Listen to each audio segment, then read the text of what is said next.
Okay, so we'll go ahead and get started. I thought we would start with the old 55, the Evil's birthday pick, because it's the only wheated mash bill we have tonight.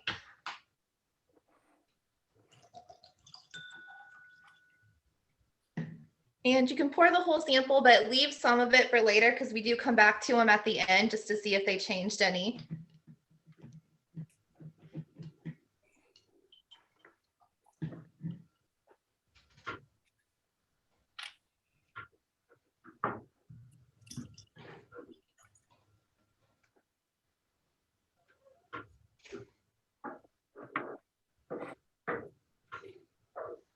So this was a fun one. We went on October 17th last year. That's why it's called Evil's birthday pick, because everybody realized it's Evel Knievel's birthday.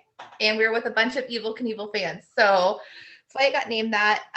It's a wheated mash bill and it's 110 proof.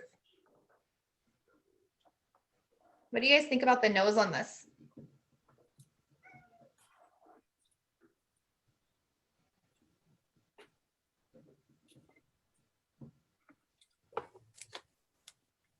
Sweet. Mm-hmm. A lot of corn. Yep. Which is not a bad thing.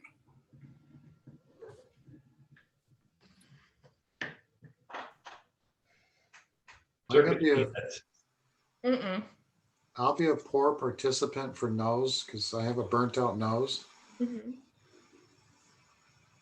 But I think it's interesting to get other people on here. So you might smell or taste something totally different than what somebody else does. And I think it's cool to see those other perspectives. Well, what are you getting flavor-wise?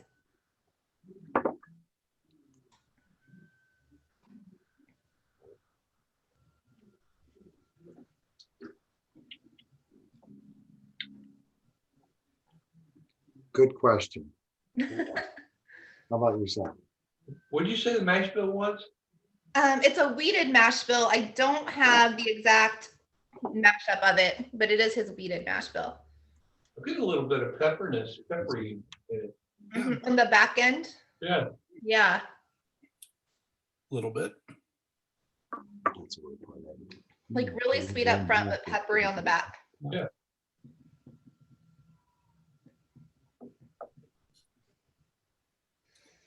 What do you guys think about the proof? I don't think it drinks like 100 proof does.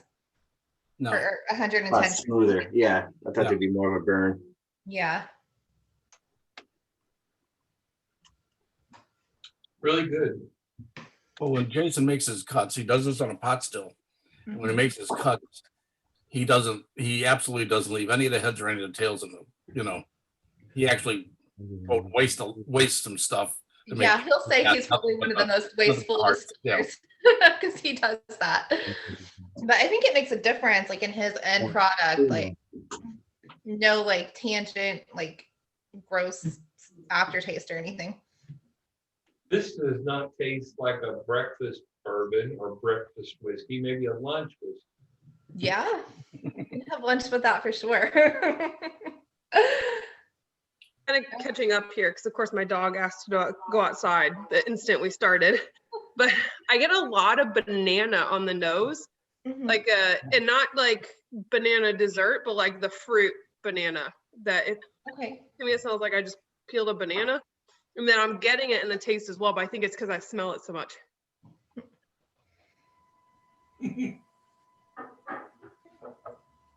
I like it. Yeah, it's like it's a really light one, like flavorful and light, like maybe fruity too. Mm-hmm. That's delightful. Yeah. Okay, so the next one we have up, it's from Stumpy Spirits out of Illinois.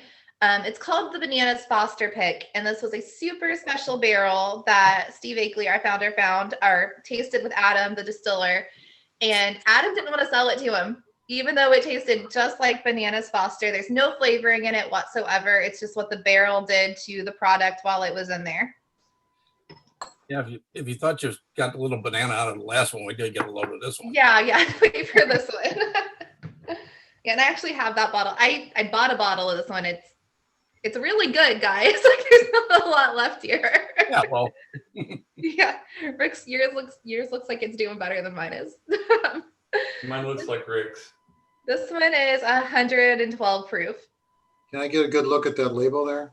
Yeah. So that's the group sticker. And then here's his. Old Old Monroe. Monroe. All right. Thank you. And this is located in Columbia, Illinois, which is right across the river from St. Louis. Yeah. What, like not even 10 minutes probably? I was there yesterday with Adam and then Steve and Making more. So this one I think just smells like bananas and caramel, like right off the bat. Absolutely. So I think this one definitely get more of the cooked banana, like with cinnamon in it or caramel or the Yeah. more dessert Like- side of it rather than Yeah, like a just the dessert breakfast. banana. Yeah. Okay, let's go ahead and try this one.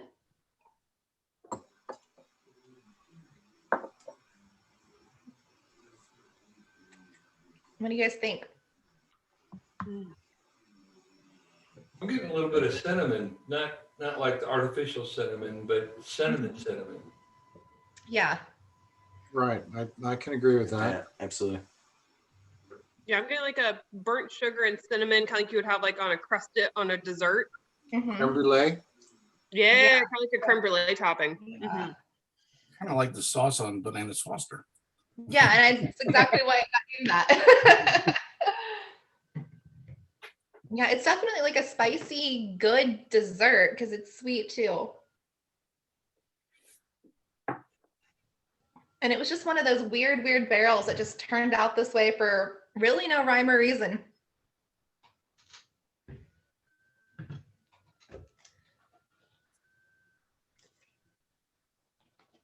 All right, our next one up, this one's my favorite, but it's because I'm a little bit biased because I went on this pick too.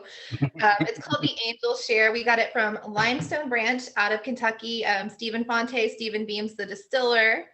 And they did them in mini barrels, so they came in smaller bottles. And this one is 100% malted rye. It's a rye whiskey, and it came in at 103 proof. And 4 of us ladies from the network went on this pick, and we all 4 picked this one as our top favorite from all the samples we had that day. See, I've hit my bottle a little bit. This is my 4th one. It's still close. I have 2 bottles.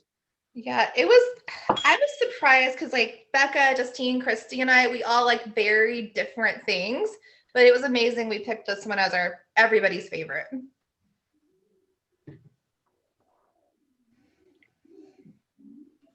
So I like the nose on this one because to me it was like really grassy and really earthy. Yeah. Yeah. And I don't usually like that in rice, but I thought this one was just great being that way. Now, you mentioned grassy, and I don't like the smell of cut grass, but I do, but this is enjoyable. Good, good. It has a different, maybe not a cut grass, but a fresh rain grassy. Yeah, like after it rains a little bit, yeah. Mm. I'm getting pickles somehow. I'm not. Jill, that's weird. There was something I'm missing. That's pretty accurate. it? Okay, From what I'm thinking. Man, I must have not washed this glass because there was I was like, what's going on here in the kitchen? Like a dill pickle, like dill, or Yeah, I'm getting dill pickle. okay. Katie, I hope you're not offended, but are you barefoot?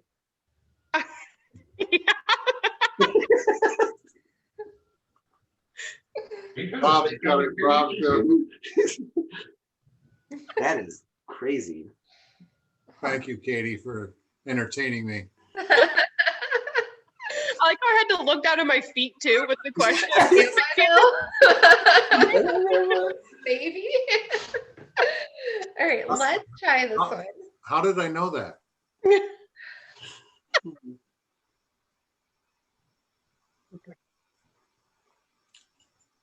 Wow. Okay, so what do you guys think about the flavor profile in this one? I can see why it's your favorite.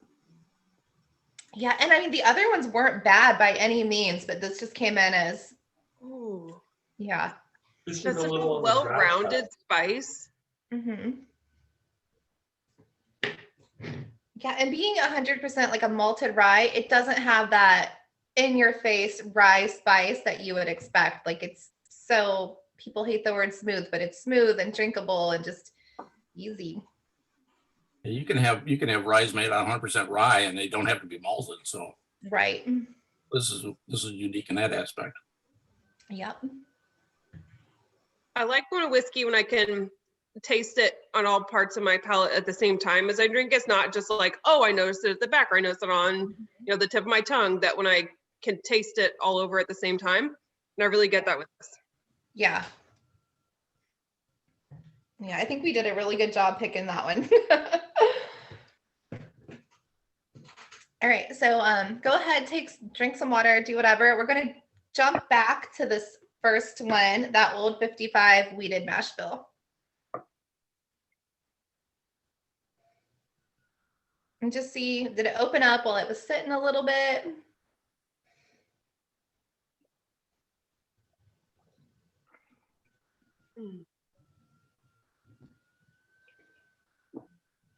Smells like a dessert for sure. Yeah, I get more, now that it's sat here a little bit, I get more like caramel, still a lot of corn, so like caramel corn.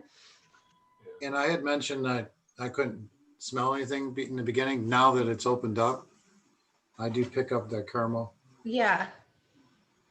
Cotton candy, maybe. Yeah, it's a little extra sweet, yeah. All right, let's see if its flavor changed any.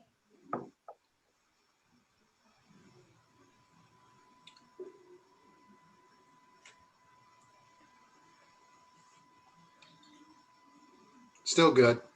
Yeah, still good. I like the kick on this one. Because like when I first tried it tonight, like I thought it was sweet while I was drinking it. Now on the back end, there's a little bit of kick for this one.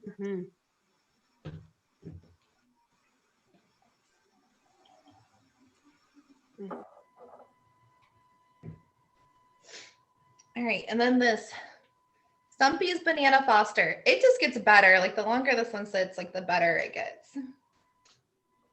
Dessert. One thing that I find with most things I try new, I like enjoying, the sample size that we had, and then 15 minutes later pouring another one, and then it opens up more for me. Yeah, absolutely. That makes sense. Yeah. My taste buds are more accepting, and Well, I think like if it's your first drink of the day, like maybe that like shocks your taste buds a little bit. So like coming back to it later definitely, gives your palate a time to adjust to, because while the whiskey's opening up.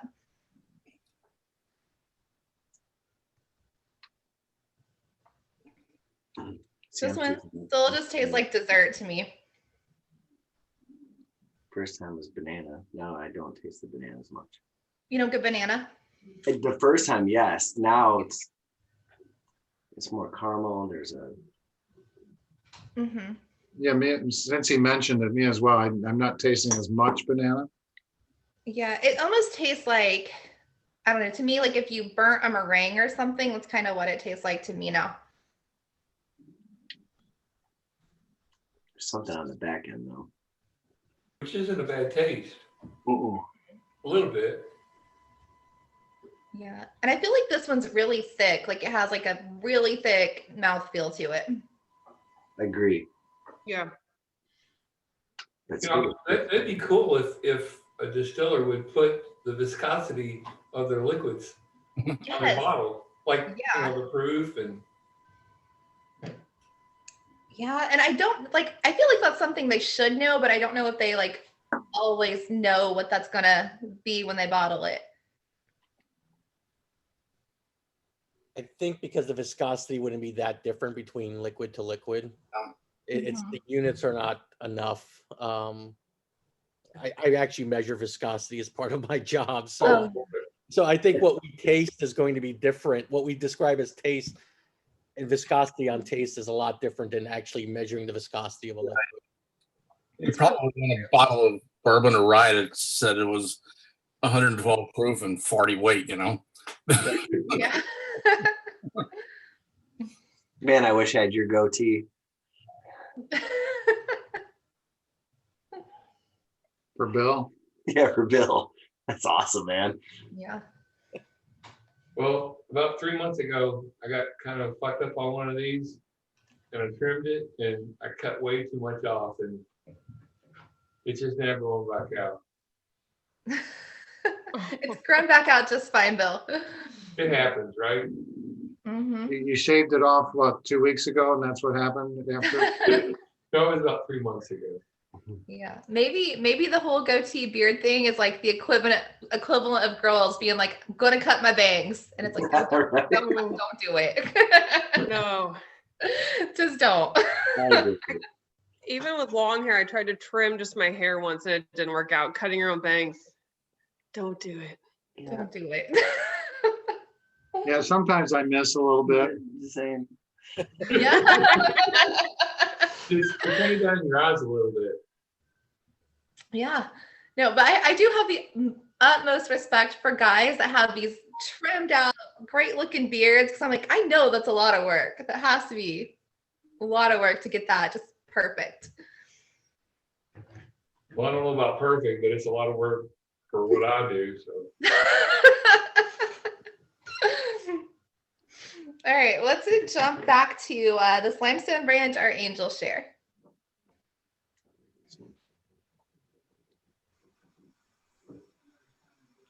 So what do you guys think about this one? Is it still grassy or did it get a little bit sweeter, change in any way? I'm getting more bread to it now. Okay. A yeasty smell? A Yeah. little bit, yeah. Man, that's good. I think this could be like a barbecue whiskey with the smell I'm getting of like bread and pickles. Like, Oh, there we go again. The pickles. I'm losing the pickle now, but I was with you the first time, but I'm not getting that I pickle. never realized that before, Katie. Like I've had this pour so many times and I'm like, I never even thought about pickles, but Now you're gonna, you'll I have, had a burger with dinner, so I feel like I'm like, am I just screwing myself up because like I just had pickles recently? Like, too much dill. But there was a dill Yeah. though. There, I mean, like I said, that was pretty good. It's tough to just put a name to it, but that was pretty accurate the first time. But now I'm not tasting it no more. yeah. Yeah, I never did pick up pickles, but it's really good.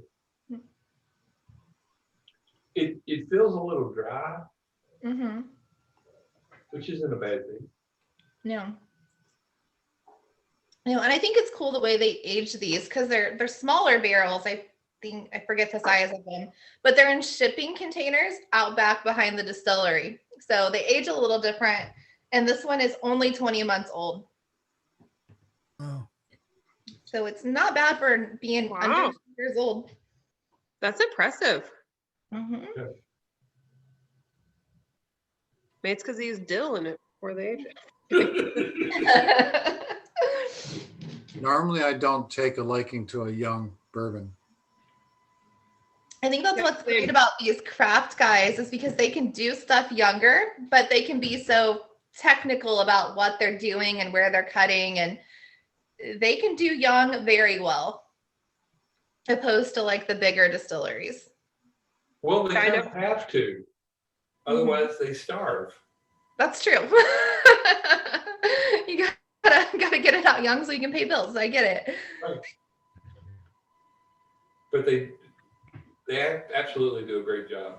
Hmm. So where's Limestone Branch? Where is that located? It is Lebanon, Kentucky.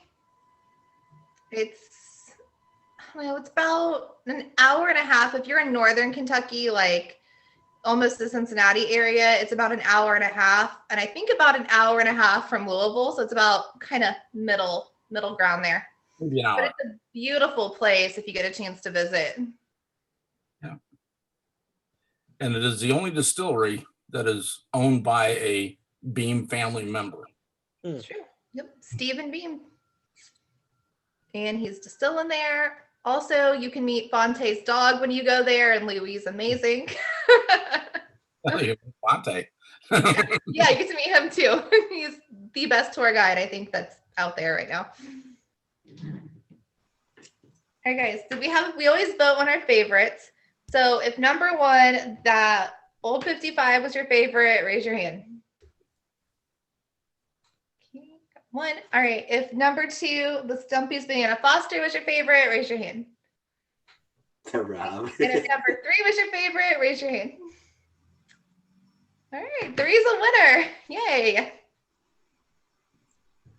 Yeah, that one's super unique. Like, really probably one of the best picks I've been on. Like, really proud of that one. Now, if you need to change my vote, you can send some more samples out and I'll be happy to reevaluate. Sure, but here's I feel some like- samples. Take your I feel like time. Rob knows something we don't know. He's been quiet. I think Rob drinks some good stuff. So I was there on number 2, but 3 just for my palate worked. Yeah. Yeah. And like, okay, so I don't like pickles. So when Katie threw that out, I was like, oh no. And then I'm okay, but I get it. Cause like, I kind of like the way pickles smell. That's weird. I'm a texture person. So I'm like, I don't eat pickles, but I'm like, I get it. Not bad.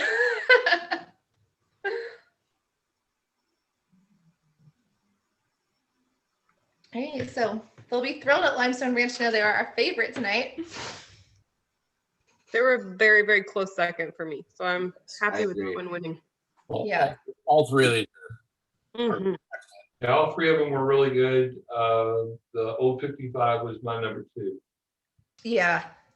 Yeah, the Old 55, I don't think Old 55 gets enough recognition because he's in this little small Indiana town and he's a little bit expensive, but like you said, Rick, like he cuts out everything but the hearts. So his product just kind of is upstanding and the flavor and everything he does. Regular bourbon isn't bad as far as price, Mm-hmm. but he makes one of the things that Jason makes is the most unique bourbon you'll ever find, and you won't find it anywhere else. Mm-hmm. He makes 100% sweet corn bourbon. Yeah. So like the stuff you buy at the grocery store to eat on a cob. Mhm. The first time I saw a bottle was across the river in Fairview Heights, Illinois, at a Total Wine.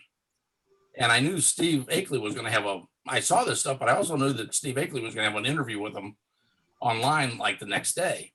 But I saw this bottle of sweet corn bourbon. It's 80 proof, and they want $125 for it. Mm-hmm. And I'm like,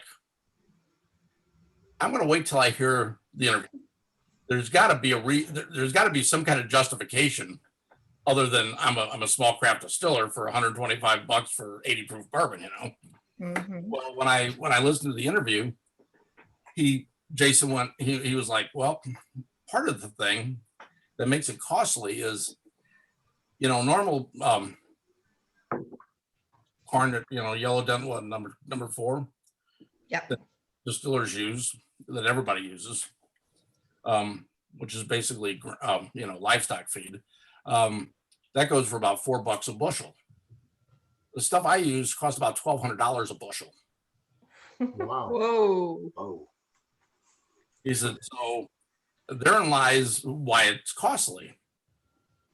Right. But worth it when you get to taste that end product because that's some of the best, most unique bourbon you'll ever get your hands on. When we were up there for this barrel pick, I was part of the barrel pick for this. And one of the other guys, Kevin Rose, we were talking about how much we liked the sweet corn bourbon, even though it was 80 proof. Mm-hmm. We said, but boy, we'd really like to, it'd really be great to see what it's like, barrel proof. And we said something to Jason, and after everything else was done, he pulled samples out of a barrel and let us all try it at barrel proof. And we're like, when are you going to put this in a bottle? Yeah, that was fantastic. About a month and a half later, all of a sudden I see notification that, oh yeah, we got our barrel proof 100% sweet corn bourbon bottled, and I'm like, great. But we tried it first before it went to shelves. I was able to snag a couple bottles of it, but that was a $200 bottle of bourbon. Right. I was afraid to ask how much it was. Yeah, but it's worth every penny of it. Mm-hmm. But you got to be careful with things like that because, like, if I was like, "Hey, if this bottle was $200," my husband would be like, "That's fine," but then he'd be like, "You drank it in a week and a half," and I'm like, "Well, it was really good." So we get dangerous with that.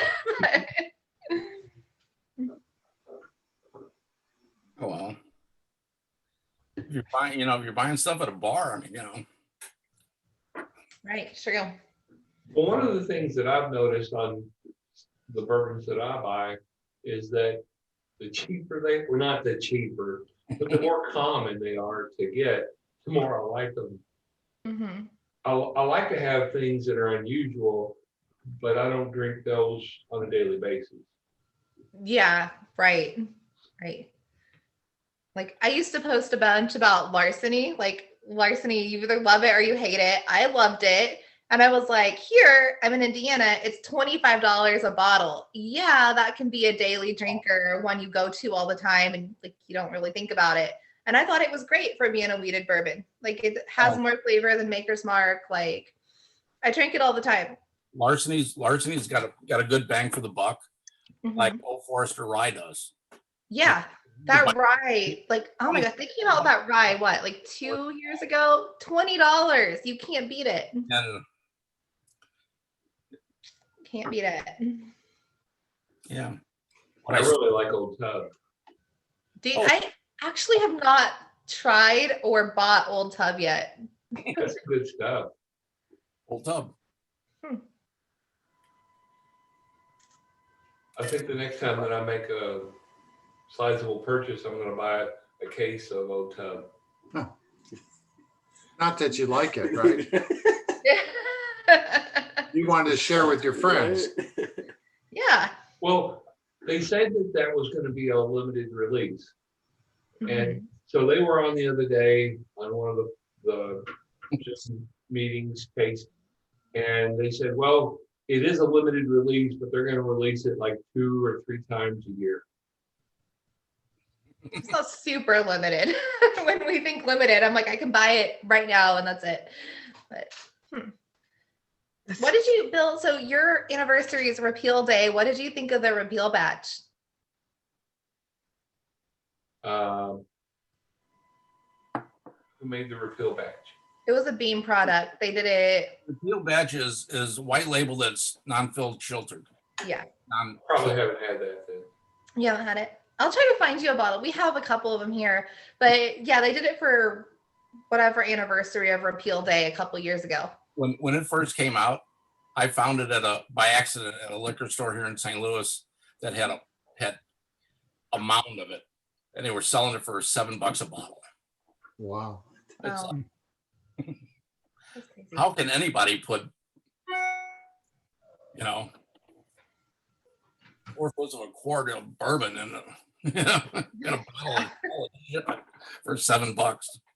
Yeah. Yeah, so my wife and I getting married on repeal day was just happenstance. I was going to ask if that was on purpose. No, in fact, I probably hadn't had more than maybe a fifth of brown liquor in my entire life, and I got married when I was 32. Oh, wow. Yeah. What got you into bourbon then? Well, times change. I change. Maturity.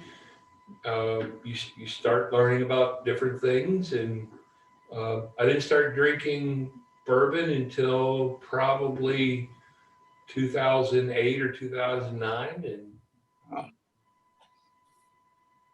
I don't know. It's from a recommendation from a coworker.